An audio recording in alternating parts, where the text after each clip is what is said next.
समस्या का नाम है धन की कमी, दरिद्रता, धन की कमी और भय दोष तीनों जिसके साथ हो।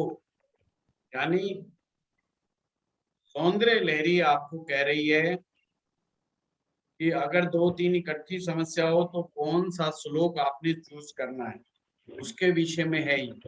पहला क्या था? हर तरह के कार्य की सिद्धि के लिए सर्व कार्य सिद्धि, यानी कोई भी कार्य हो जो आपका नहीं बन रहा है तो सर्व कार्य सिद्धि के लिए पहला श्लोक था। ये जरूर याद रखिए, याद रखेंगे तो ही काम आएंगी चीजें। देखो, आप खूब सारा पढ़ लिया आपने, भरत प्राचर होरा शास्त्र पढ़ ली, मन सागरी पढ़ ली, सब पढ़ लिया और एक एक चीज के हजार हजार सूत्र पढ़ लिए, पर जब करने बैठे तो याद कुछ नहीं रहा। तो वो मामला ठीक है या गलत है? बिल्कुल गलत। गलत। हमारे यहाँ पर एक बड़ी अच्छी कहावत, विद्या कंठ पैसा अंठ। जो विद्या वही मानी जाएगी जो आपके गले में है, अर्थात जब चाहें जब प्रयोग करें। किसी ने आपसे क्वेश्चन पूछा, तुरंत आंसर दिया, वही विद्या मानी जाएगी। पैसा अंठ, जो आपकी जेब में धन है उसे ही अपना धन मानो, बाकी चाहे आपके घर में जितना मर्जी पड़ा है कोई उसका लाभ नहीं। आप कहीं घूमने जाते हैं, कोई कहता है ये चीज 10,000 रुपए की, आप कहते हो जी मेरे पास तो जेब में ही 7,000 रुपए, वो कहता है भाई जा, तो आप चीज नहीं खरीद पाओगे। पर आप कहते हो जी मेरे घर में जो है 5 लाख रुपए पड़े, वो कहेगा पड़े होंगे भाई, अब 10,000 है तो बात कर, नहीं तो भाई। तो जो पैसा आपकी जेब में है वही काम आएगा, इसलिए जो विद्या आपके कंठ में विराजमान है वही आपके काम आएगी। इसीलिए सरस्वती, माँ सरस्वती को हम कहते हैं कि हे माँ सरस्वती हमारे कंठ में विराज। विद्या को हम कहाँ बिठाते हैं? विद्या देवी को हम अपने कंठ में बिठाते हैं कि कंठ में विराजमान हो और जीवा पर आ जाए। उसके लिए क्या करना है? आज हम श्लोक जो पढ़ना है उसके लिए हम चलते हैं। ये श्लोक है, इस श्लोक को मैं आप लोगों को व्हाट्सएप पर भी भेज दूंगा, इसका जाप करना। पर इसके अंदर एक साधनाएं भी हैं, वो भी आपने करनी है। बड़ा अच्छा है लिखा श्लोक। तनीयासम पासुम तव चरण पंकेरु भवम विरिंची तिरन्वन विरचयति लोकान विकलम वह तयम शोरी कथमपि सहस्रेण शीर्षाम हर चक्षु भयेन भजति भसितो धूलन विधिम। इसमें बहुत सारा गहरा ज्ञान है। क्या कह रहा है यहाँ पर? कौन कह रहे हैं? हमेशा ध्यान रखना, जगत गुरु शंकराचार्य जी कह रहे हैं, क्योंकि ये उन्होंने रचा है। वो कह रहे हैं, हे माँ, माँ भगवती से कह रहे हैं, माँ जो आपके श्री चरणों की धूल है, और धूल में छोटे से छोटा कण ब्रह्मा जी उस कण के द्वारा पूरी सृष्टि का निर्माण करते हैं। अब देखो यहाँ निर्माण करने की बात आई, और वो बता रहे हैं कि ब्रह्मा जी किस प्रकार से सृष्टि का निर्माण करते हैं।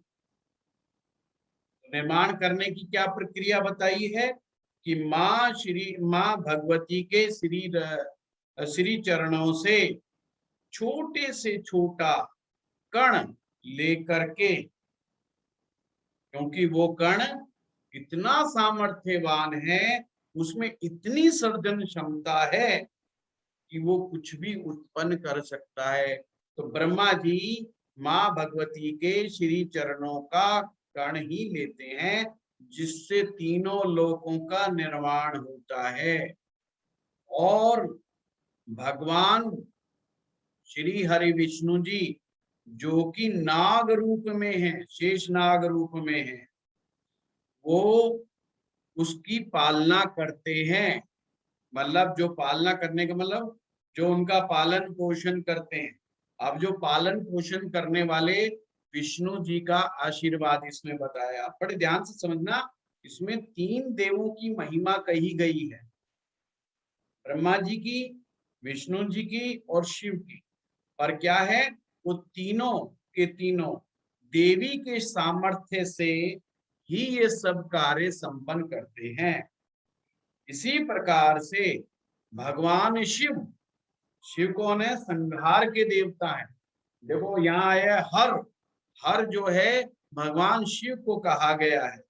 और भगवान शिव जब इस समस्त सृष्टि का विनाश होता है, यानी भगवान शिव जब संहार करते हैं, ये सारी सृष्टि जब समाप्त होती है, तो उसी सृष्टि का जब ये आपस में घल मिल जो जल और पानी, यानी पानी पृथ्वी सब उलटमट हो जाती है, तो उस रज से जो चूर्ण बनता है, मतलब जो आपस के टकराने से जो चूर्ण बनता है, यानी इसे पाउडर भी बोल सकते हो, मिट्टी का पाउडर, उसकी जो भस्म बनती है, उस भस्म को भगवान शिव अपने शरीर पर लगाते हैं।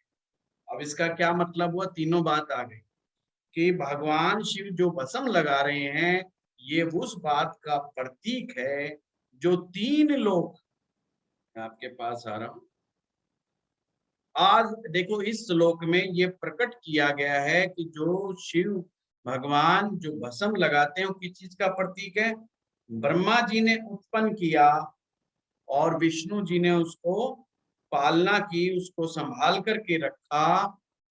और भगवान शिव ने, सदा शिव ने उसका जो जब विनाश हुआ, तो उसके विनाश से जो कण प्राप्त हुए उसको अपने शरीर पर लगा दिया। यानी कि काल भय से, अब यहाँ पर काल भय की बात हो रही है, यानी कि वो किसी भी तरह के विनाश से डर नहीं लगता। काल मैंने मृत्यु, मृत्यु को जीत लेती। बड़ा प्यारा जो है, जगत गुरु शंकराचार्य ने कमाल कर दिया। कितना सुंदर श्लोक का वर्णन है यहाँ। माँ के श्री चरणों से कुल कण उठाई गई है, जो, और वो कण कैसा है, जिसमें सृजन क्षमता है, जो उत्पन्न करना जानता है। और जैसे इसी को पराशर ऋषि ने भू बोला है, जमीन, हमारी माँ, हमारी माँ कौन सी है, जमीन माँ है। उस कण में इतनी शक्ति है कि वो अंकुरण पैदा करती है, बीज के द्वारा अंकुरण पैदा होता है और वो अंकुरण पौधा बनता है और उससे फल प्राप्त होता है और उसके बाद वह समाप्त हो जाता है। और वही लकड़ी समाप्त होने के बाद क्या हो जाती है, वही भस्म बन जाती है। आप लकड़ी की प्रक्रिया देखें, पेड़ की, वो जो लकड़ी बनती है, लकड़ी को धुएं में रमाया जाता है और जो धुएं में रम जाती है वही राख बनती है। इसलिए जो नाथ संप्रदाय के लोग हैं वो धूणा रमाते हैं। उनके हवन कुंड में कहते हैं धूणा कभी भी रुकना नहीं चाहिए, 24 घंटे धूणे में आग जलती रहनी चाहिए। इसलिए आपने देखा होगा नाथ संप्रदाय के योगियों के वहां पर जाकर के उनके हवन कुंड में बड़ी बड़ी लकड़ियां पड़ी रहती हैं और वो जलती रहती है, धूनी चलती रहती है।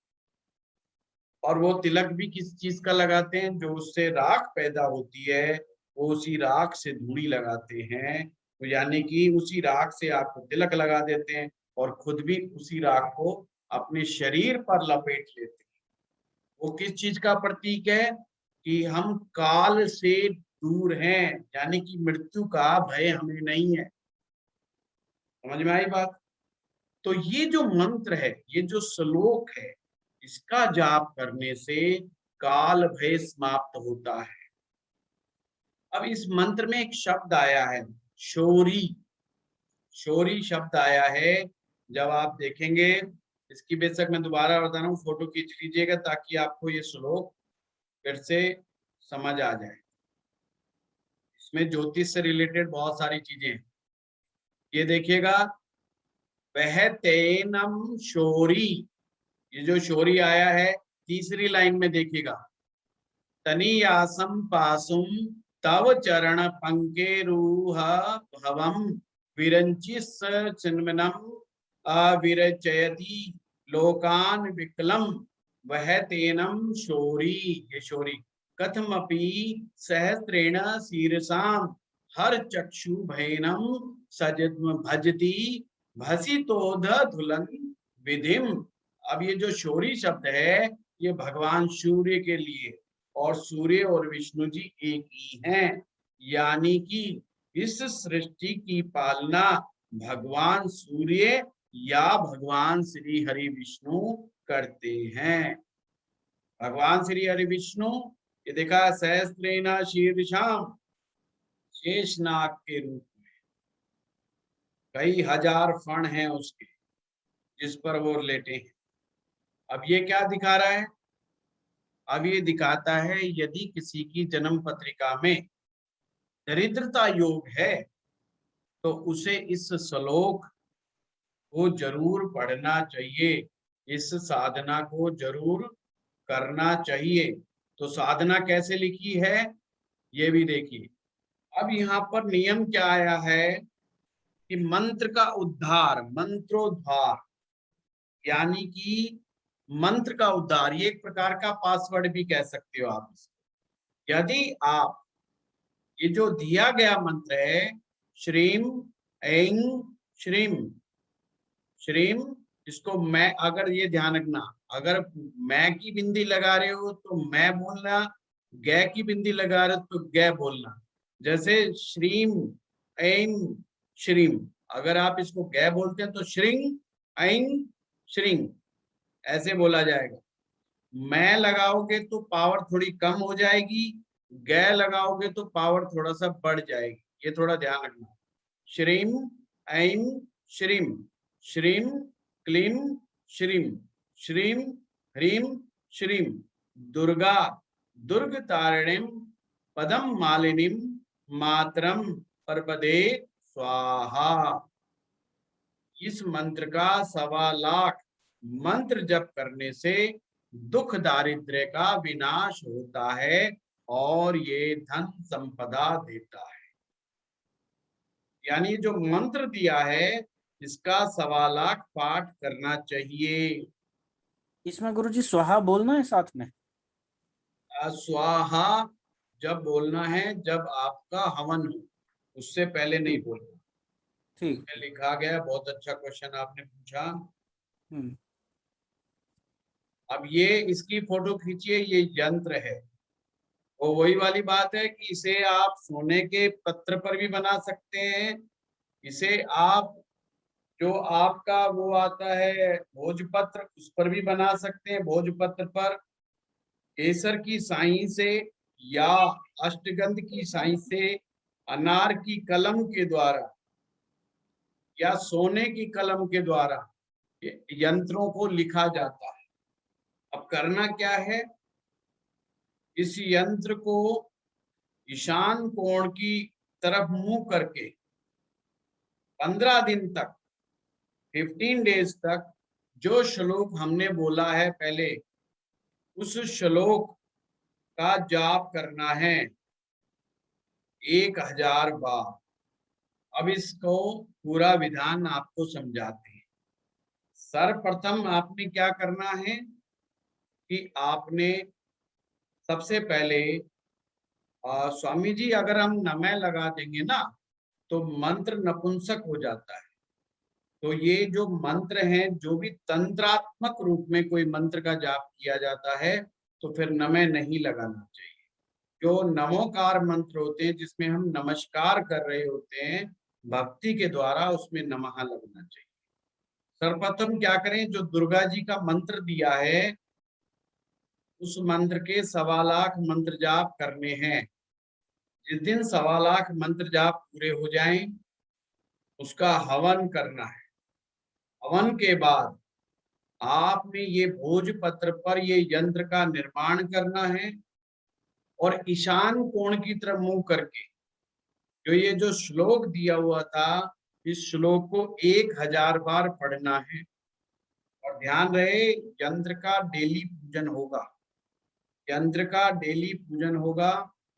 और पूजन की विधि मैंने आपको एक पुस्तक बताई है, नित्य पूजा कर्म प्रकाश, और मैं विचार बना रहा हूं कि मैं नित्य पूजा कर्म प्रकाश पुस्तक के ऊपर एक वीडियो बनाऊं। उस पुस्तक का पूरा विवरण आप लोगों को मालूम लगे। और मैं ये भी सोच रहा हूँ संकल्प किस प्रकार से लिया जाता है, किस प्रकार से नहीं, इसके ऊपर भी वीडियो बनाऊं। चलिए आगे बढ़ते हैं। तो जो शौरी शब्द है वो सूर्य से लिया गया है। अब आप में से कौन बताएगा दरिद्रता का योग कैसे होता है, धन की कमी कैसे देखी जाती है? वो इज रेस्पॉन्सिबल प्लेनेट और हाउस के आदमी दरिद्रतावान हो जाता है और गरीब हो जाता है। बताइए, सारे पुराने स्टूडेंट है, कहाँ क्या बात हो गई, सारे चुप हैं। सिंपल क्वेश्चन, कौन सा ऐसा प्लेनेट, कौन सा ऐसा हाउस, कौन सा ऐसा कॉम्बिनेशन कुंडली में होता है जिससे व्यक्ति दरिद्र रहता है? दरिद्र का मतलब गरीब ही समझो भाई, इसको अलग अलग मत समझो। दरिद्र का मतलब बेचारा बहुत स्ट्रगल कर रहा है, पैसा नहीं आता है, हर महीने पे पैसा आने से पहले मामला गड़बड़ हो जाता है, हर महीने उसको कुछ ना कुछ उधारी लेना पड़ता है मांग मांग करके, फिर वो काम चलाता है। वो इंतजार करता रहता है कब बच्चा 19-20 साल का हो, कब मैं काम पे लगाऊं। अगर ये भी बेचारा कुछ 8-10 हजार रुपये ले आएगा तो घर का थोड़ा सा गुजारा चल जाएगा। हर मामले में उसको बेचारे को कमियों के साथ जीना पड़ता है ना, पूरी लाइफ भर वो अपना मकान नहीं बना पाता। तो इसे दरिद्रता कहा जाए। कपड़ों में कंप्रोमाइज, खाने पीने में कंप्रोमाइज, रहने में कंप्रोमाइज, वो दरिद्रता है, जीवन की दरिद्रता है। इस योग के कारण आती है ये। ज्योतिष में भी आप दरिद्र योग पढ़ते होंगे। तो अगर आपके सामने कोई कुंडली आ जाए और आपको ना पता, वो बंदा खुद ना आए और आपके सामने अचानक से कोई कुंडली रख दे कि जी बताओ जी इसके बारे में क्या कहानी है, तो कैसे पकड़ोगे कि ये बेचारा दरिद्र आदमी है? इसीलिए मैं प्रैक्टिस क्लास लेता हूँ। बोलना उनको कि गुरुजी प्रैक्टिस क्लास हमारे लिए ले रहे।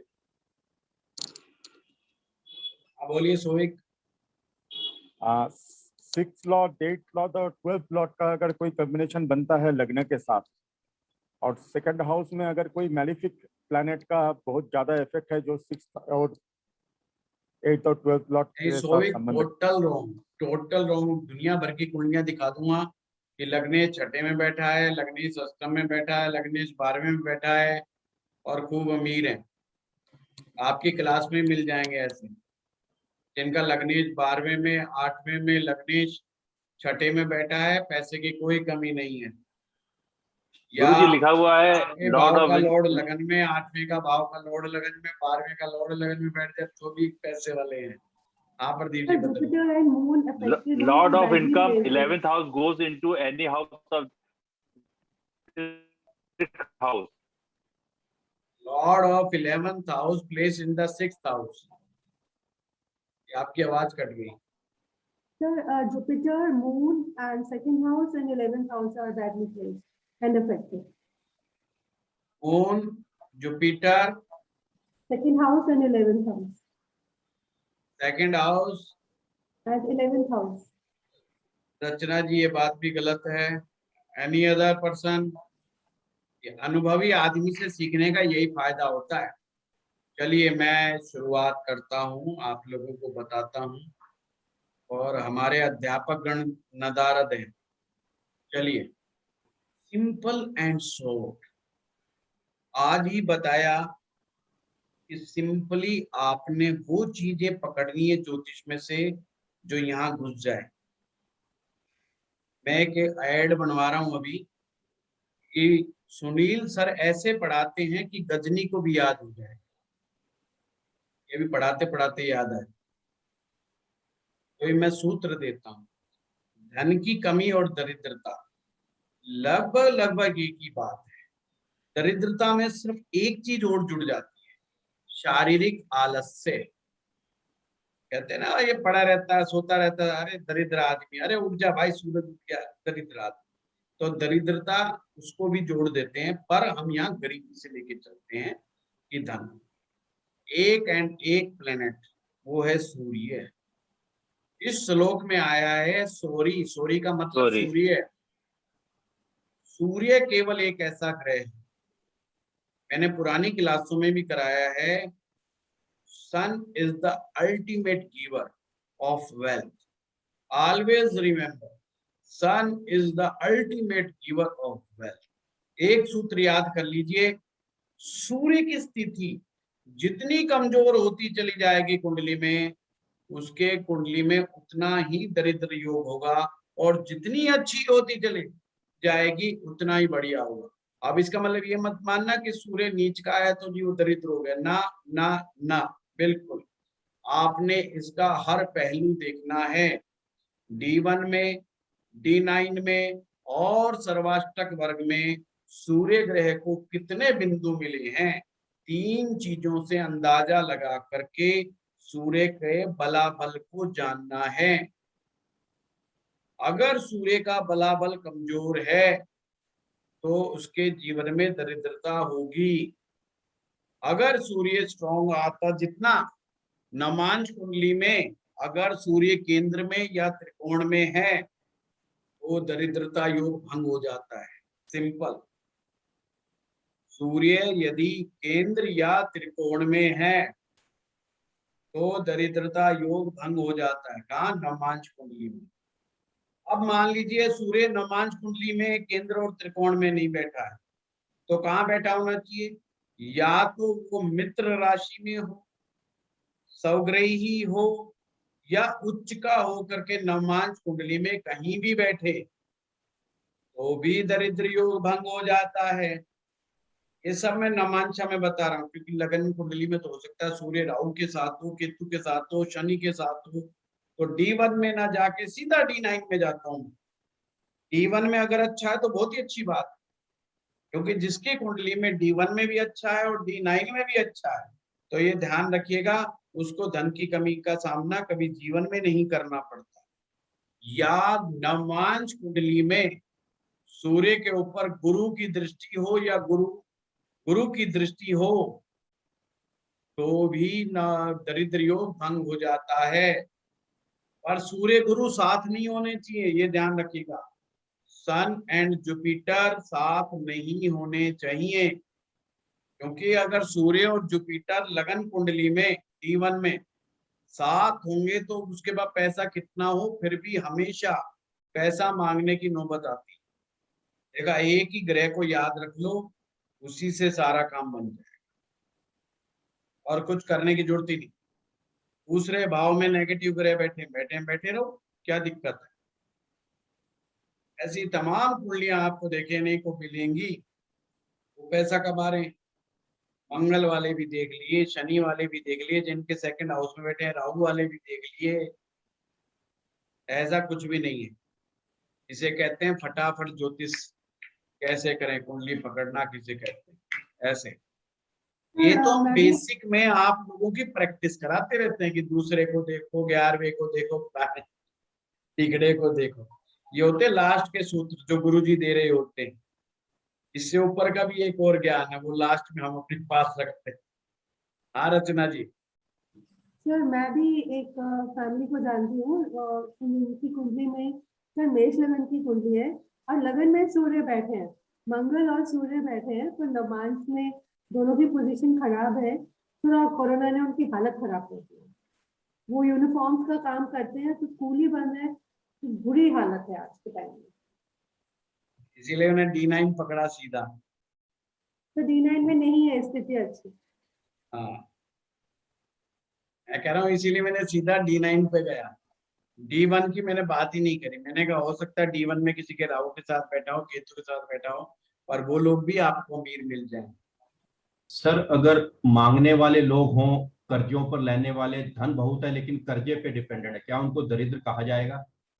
देखिए, दरिद्र जो होता है इसे कर्जवान कहते हैं, कर्जयुक्त कहते हैं। और कर्ज वाला व्यक्ति हमेशा, ध्यान रखना, दबाव में रहता है, उसका कोई मान सम्मान नहीं होता जीवन में। अब आप एक बात बताइए, विजय माल्या कितनी अच्छी लाइफ जीता है, बहुत अच्छी लाइफ जीता था, और उसकी आज हिंदुस्तान में क्या रेपुटेशन है, वर्ल्ड वाइड क्या रेपुटेशन, उसको पीछे भगोड़ा लगाते हैं। तो आप क्या कर लो, अब बेशक वो जिंदगी में बेशक जेल में ना जाए, कुछ सजा मिले ना मिले, पर नाम बिल्कुल जीरो। ऑलवेज रिमेम्बर, एक सूत्र आया है इसी में, पैसा जो आता है वो इमेज से आता है। इमेज पैसा कमा करके देती है और कोई नहीं कमाता। इमेज जितनी शानदार होगी उतना ही आपके पास पैसा आएगा। अगर पैसा नहीं आ रहा है तो इमेज के ऊपर काम करते चले, पैसा आएगा। ठीक है, चलिए, मेरे पास कोई आने वाला है, काफी देर से फोन बज गए। अब मिलेंगे दोबारा 4:30 बजे। प्रणाम। प्रणाम सर, बहुत बहुत शुक्रिया। प्रणाम।